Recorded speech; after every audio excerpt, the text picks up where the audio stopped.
Il a tout réussi. La carrière, la maison, les promotions, le champagne au moment de la retraite, les applaudissements, la plaque commémorative avec son nom gravé dans le métal. Et pourtant, à 84 ans, il vit seul dans une grande maison silencieuse. Le parquet craque la nuit. Le réfrigérateur bourdonne. Et sa fille, cette petite fille qu'il tenait dans ses bras en 1968 en murmurant « Je te donnerai tout », lui parle avec la politesse que l'on réserve aux étrangers que l'on respecte. Qu'est-ce qui s'est passé ?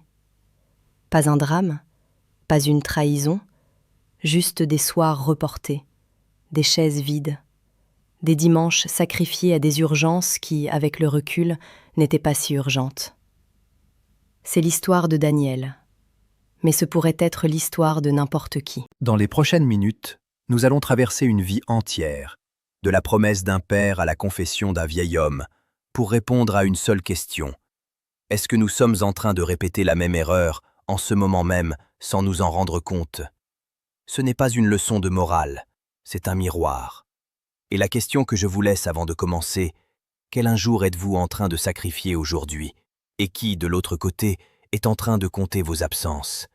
Il y a des promesses que l'on fait dans le noir, à voix basse, comme si les mots prononcés trop doucement ne pouvaient pas peser trop lourd sur l'avenir. C'était en 1968. Daniel tenait sa fille contre sa poitrine, ce petit être de quelques heures à peine, ce poids tiède et fragile qui respirait avec la confiance absolue des nouveau-nés. L'appartement sentait le talc, cette poudre douce et blanche qui adoucit la peau des enfants et qui, pour les pères, sent le commencement. Une horloge murale battait quelque part dans le couloir. Tic, tac, tic, tac, indifférente à la solennité du moment. Et Daniel, les yeux fixés sur ce visage minuscule, avait murmuré « Je te donnerai tout ». Pas de témoins, pas d'applaudissements, juste lui, elle, et cette promesse qu'il croyait tenir dans ses paumes. Il ne savait pas encore que cette promesse allait l'emporter, qu'elle allait le travailler de l'intérieur, redéfinir ses matins, ses soirs, ses sacrifices. Il ne savait pas encore que tout donner allait progressivement signifier tout quitter. Chaque repas avalé debout, chaque spectacle raté, chaque soir où sa fille s'endormirait sans l'avoir vue rentrer. Il ne savait pas encore. Et peut-être que c'est là le vrai drame, non pas la mauvaise intention, mais l'ignorance sincère. La première promotion arriva quelques années plus tard. Il s'en souvient encore. La fermeté du cuir neuf de sa mallette, la façon dont elle claquait sur le bureau avec l'autorité d'un homme qui arrive quelque part. Le bureau en fin de journée, quand les collègues étaient partis, baignait dans un bourdonnement fluorescent. Cette lumière froide et constante qui ignore les heures, qui transforme minuit en 3 heures de l'après-midi. Les années 70 glorifiaient cela. On appelait ça le mérite. On appelait ça l'ascension. Les hommes de sa génération avaient appris que l'amour se démontrait par la provision. Nourrir, protéger, construire. Le sacrifice était noble. Le travail était amour. Et Daniel croyait cela profondément, sincèrement, avec toute l'ardeur d'un homme qui veut bien faire.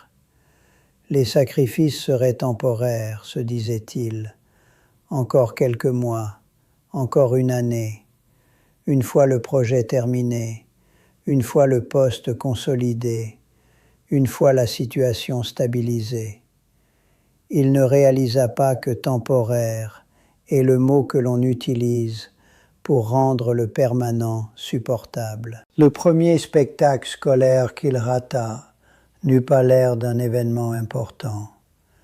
C'était une petite salle d'école, des enfants déguisés en saison ou en lettres de l'alphabet. Il avait imaginé la scène depuis son bureau, avait pensé que sa fille comprendrait, qu'elle était encore petite, qu'il y en aurait d'autres. Ce qu'il n'imagina pas, c'était la chaise vide à côté de sa femme. Ce que sa fille, elle, ne cessa jamais d'imaginer. Les applaudissements étouffés lui parvinrent par bribes, racontés le lendemain avec une politesse d'enfant qui a déjà compris qu'il ne faut pas trop insister. Ce fut un soir, puis deux, puis une habitude que personne n'avait décidée, que personne n'avait voulu, mais qui s'était installée avec la discrétion lente des choses qui durent. Directeur régional. Le titre sonna comme une récompense méritée après des années d'acharnement.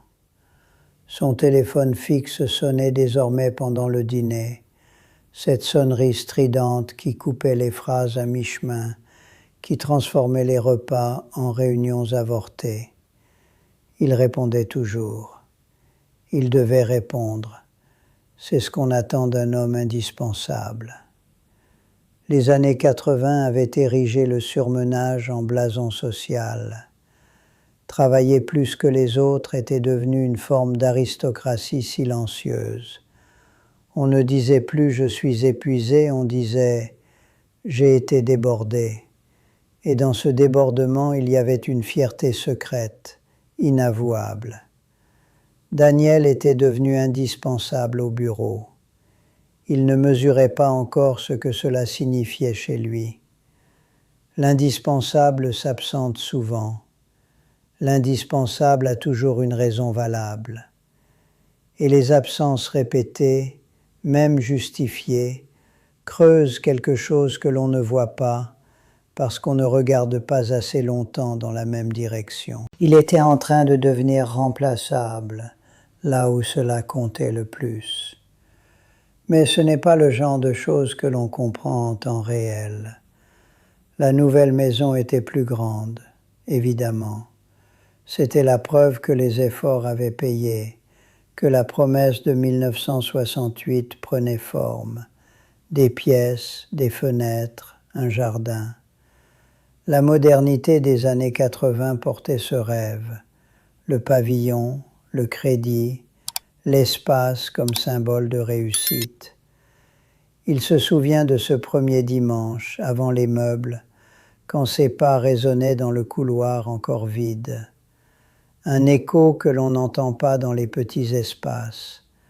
Un écho qui aurait dû lui dire quelque chose. La maison grandit. Les conversations, elles, rétrécissent. C'est une loi que personne n'enseigne. Une arithmétique cruelle. Les mètres carrés ne compensent pas les heures perdues.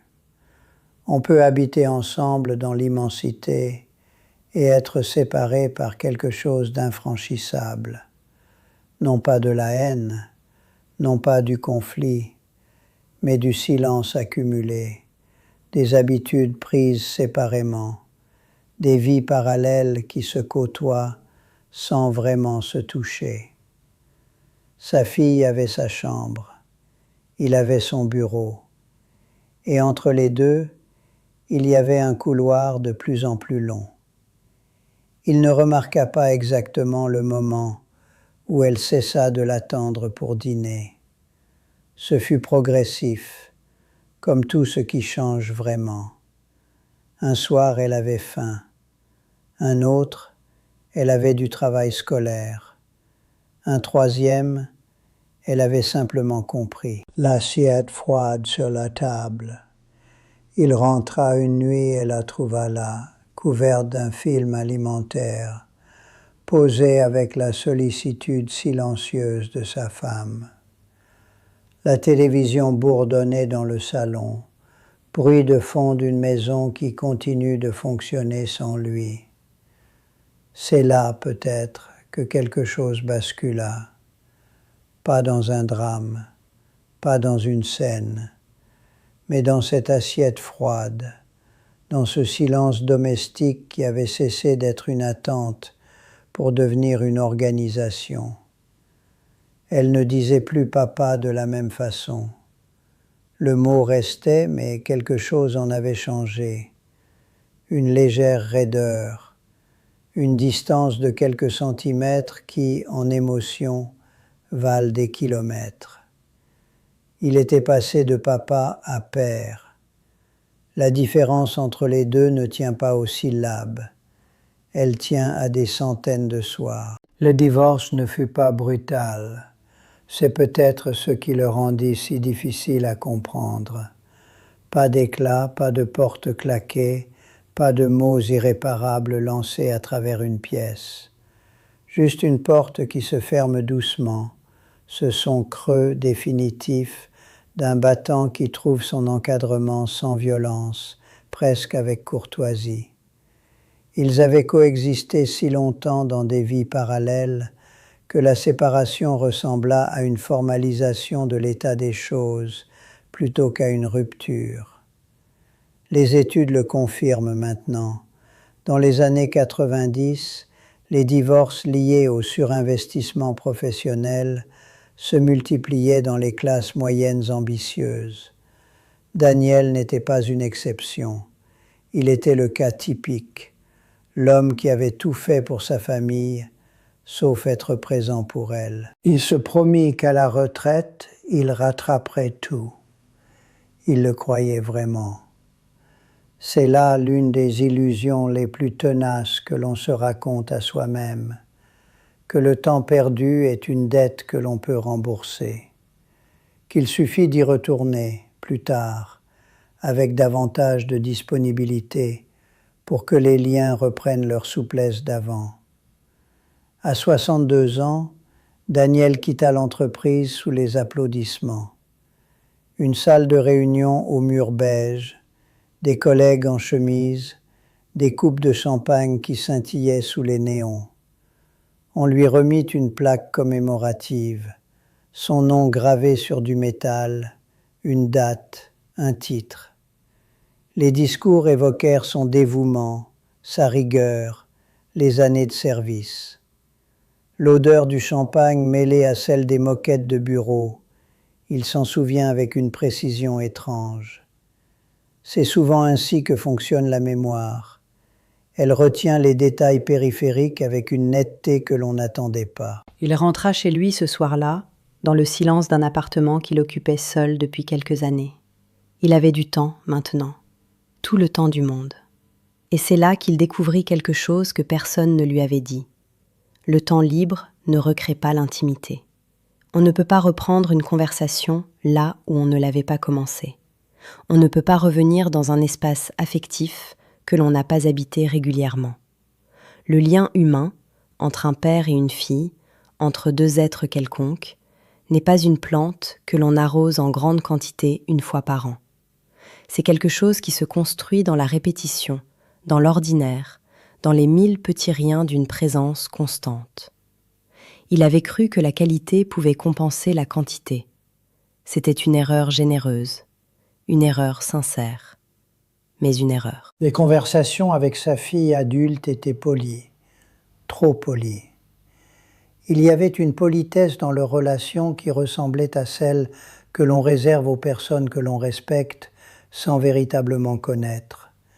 Une considération, une bienveillance, mais aussi une retenue. Des rires qui arrivaient une seconde trop tard, des pauses entre les phrases, ces silences qui ne sont pas de la contemplation mais de la recherche. On cherche quoi dire à quelqu'un avec qui l'on n'a pas appris à parler. La science de l'attachement aujourd'hui nomme cela avec une précision froide.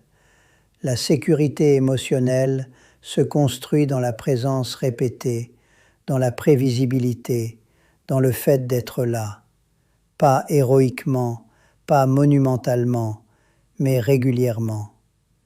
Un père qui revient chaque soir, même fatigué, même ordinaire, construit quelque chose qu'aucun cadeau ne peut acheter et qu'aucun discours ne peut reconstruire. Daniel comprenait cela maintenant avec une clarté que la jeunesse n'autorise pas. Il comprenait que l'amour ne se reconstruit pas rétroactivement, qu'on ne peut pas aller en arrière et remplir ce qui est resté vide, qu'on peut être pardonné, peut-être, mais qu'on ne peut pas être remplacé dans le passé. Il a 84 ans aujourd'hui. Il vit seul dans une grande maison, cette même maison dont il était si fier, dont les pièces spacieuses lui semblaient autrefois une récompense méritée. La nuit, le parquet craque sous des pas que personne ne fait. Le réfrigérateur bourdonne dans la cuisine avec la régularité d'un battement de cœur mécanique. Ce sont les seuls sons. Il a commencé à calculer. C'est la chose étrange que l'on fait parfois, seul, avec du temps et des regrets. On compte.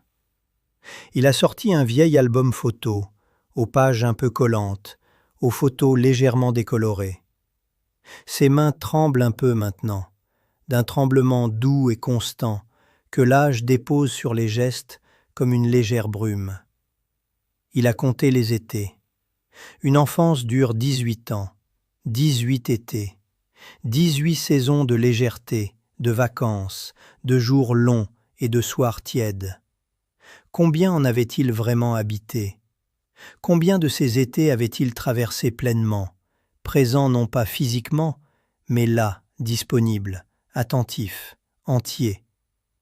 Il compte sur ses doigts, il s'arrête. Ce n'est pas la quantité qui le brise, c'est la qualité de ce qui manque.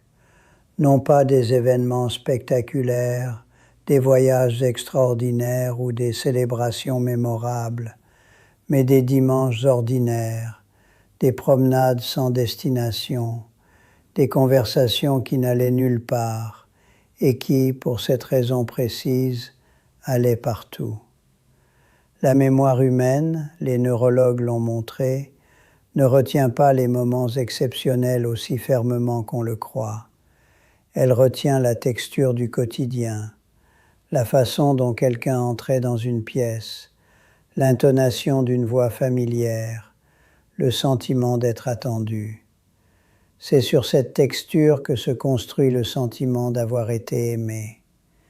Et Daniel sait, maintenant, que sa fille a grandi sans cette texture-là. Un soir de novembre, il a pris un vieux magnétophone, l'un de ces appareils d'une autre époque, avec des touches en plastique jauni, et il a appuyé sur le bouton rouge. Il a regardé la cassette tourner un long moment avant de parler. Sa voix était fragile, comme certaines voix le deviennent avec l'âge, non pas par faiblesse, mais par une espèce de dépouillement, comme si les années avaient érodé tout ce qui était superflu pour ne laisser que l'essentiel. Il a parlé de 1968, de l'odeur du talc, de la promesse murmurée dans le noir. Il a parlé des mallettes, des promotions, des plaques commémoratives. Il a parlé de la chaise vide dans la salle d'école. Et puis il y a eu un silence, long, profond, le genre de silence qui a sa propre densité. Et il a dit « Je suis désolé ». 2 mots, 3 syllabes. Après 84 ans, après une vie entière de travail et d'ambition et de promesses honorées de travers, c'est à ça que l'on revient. Aux 2 mots que l'on n'a pas dit assez tôt, dans les moments où ils auraient encore pu changer quelque chose. Il ne sait pas si sa fille écoutera cette cassette. Il ne sait pas si elle comprendra, ou si comprendre suffit à quoi que ce soit. Il a posé l'appareil sur la table de nuit, à côté d'un verre d'eau et d'un livre qu'il n'a pas l'énergie de finir. Cette histoire n'est pas une condamnation. Daniel n'est pas un monstre. Il est quelque chose de plus universel et de plus inquiétant. Il est un homme ordinaire qui a fait ce que sa génération lui apprit à faire, qui a cru à ce que sa culture lui présenta comme la vérité, et qui a découvert trop tard que la vérité avait un autre visage. Nous vivons à une époque différente.